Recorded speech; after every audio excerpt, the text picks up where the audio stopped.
H1B news విన్న వెంటనే ఒక్కసారిగా $1,00,000 కట్టాలి H1B అని అంటే ఇంతకు ముందంతా కూడా మనకు తెలిసిన కజిన్స్ కానివ్వండి ఫ్రెండ్స్ కానివ్వండి చాలామంది డాలర్ డ్రీమ్స్ అక్కడికి వెళ్ళిన వాళ్ళు డాలర్ డ్రీమ్స్ అని అన్నం కంటే కూడా ఒక కెరీర్ కోసం వెళ్ళిన వాళ్ళు చదువుకొని అక్కడే స్థిరపడాలి డబ్బు సంపాదించి మళ్ళీ ఇక్కడికి పంపించాలి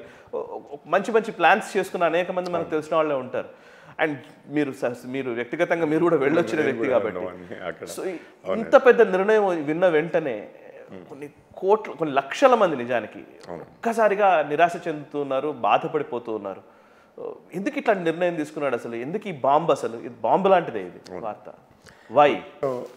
మీకు మాగా అన్నారు మేక్ అమెరికా గ్రేట్ అగైన్ అని చెప్పి నినాదంతో ట్రంప్ అధికారంలోకి వచ్చారు మేక్ అమెరికా గ్రేట్ అగైన్ అంటే అంతకుముందు గొప్పగా ఉండేది ఇప్పుడు అంత గొప్పగా లేదు మళ్ళీ దాన్ని గొప్పగా తయారు చేయాలి అని ఎందుకు అంత గొప్పగా లేకుండా పోయింది ఈ మధ్య అంటే గత 30 సంవత్సరాలు 40 సంవత్సరాల్లో ఒకవైపు చైనా అమెరికాలో ఉత్పత్తులు ఏవైతే ఉన్నాయో వాటన్నిటినీ ఇప్పుడు చైనా ఉత్పత్తి చేస్తుంది ఆ పరిశ్రమలన్నీ చైనాకి వెళ్ళిపోయాయి అక్కడి నుంచి చాలా తక్కువ ధరకే అమెరికన్స్ వినియోగదారులు తెచ్చుకోగలుగుతున్నారు సో ఆ ఉద్యోగాలు ఉత్పత్తి రంగానికి సంబంధించిన ఉద్యోగాలన్నీ చైనాకు పోయాయి మీకు Y2K సమయంలో మన భారతదేశంలో మన సాఫ్ట్వేర్ ఇంజనీర్లకి అప్పుడు చాలా తక్కువ సమయం ఉండి ఎక్కువ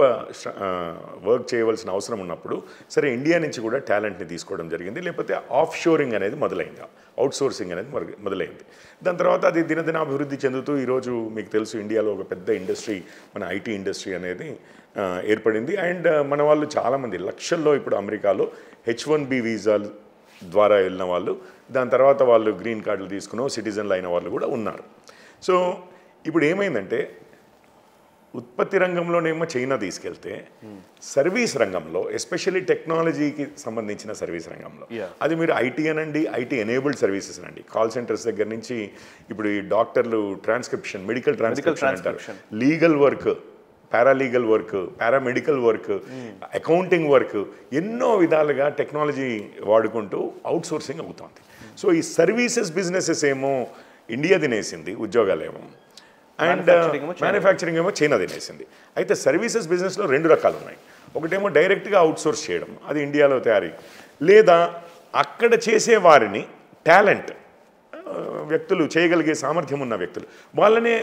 అమెరికాకు తీసుకొచ్చి ఇక్కడ పని చేయించుకోవడం అది H1B అంటే పని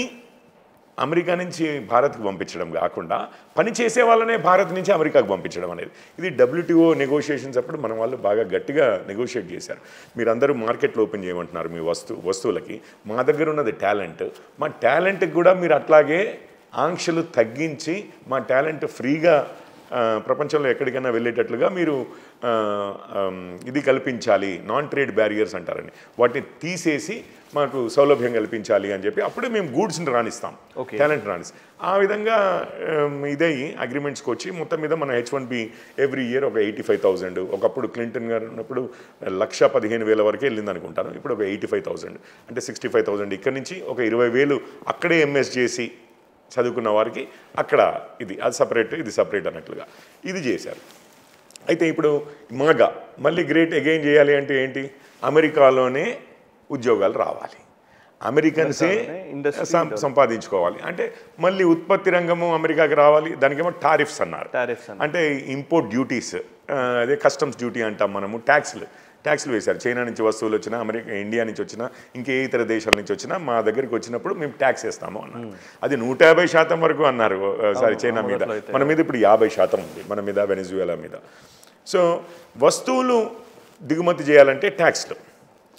సో ఇప్పుడు ఏం చేశాడు మీరు మనుషుల్ని అంటే టాలెంట్ని దిగుమతి చేసుకున్న అమెరికాలోకి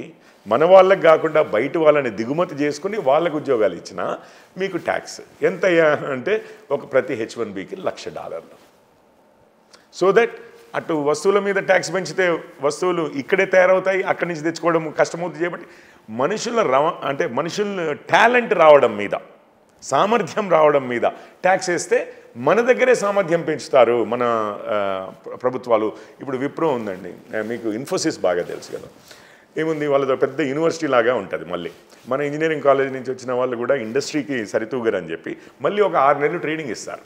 సో ఇప్పుడు ఏమంటున్నారు అమెరికన్ కంపెనీస్ కూడా లోకల్ టాలెంట్ని ట్రైన్ చేసి తీసుకోవచ్చు కదా. మీరు ఇన్వెస్ట్ చేయాలి మన టాలెంట్లో, మన వాళ్ళకు ఉద్యోగం క్రియేట్ చేయడంలో ఇన్వెస్ట్ చేయాలి. మీరు అది ఒక పేట్రియాటిక్ డ్యూటీగా మీరు తీసుకోవట్లేరు కాబట్టి నేను మీకు ట్యాక్స్ రూపంలో చూపిస్తున్నాను. ఇప్పుడు ఓకే, అక్కడి నుంచి తెచ్చుకుంటే $1,00,000 మీరు ఇక్కడ చేసుకుంటారా, అక్కడి నుంచి తెచ్చుకుంటారా, మీ ఇష్టం అంటున్నారు.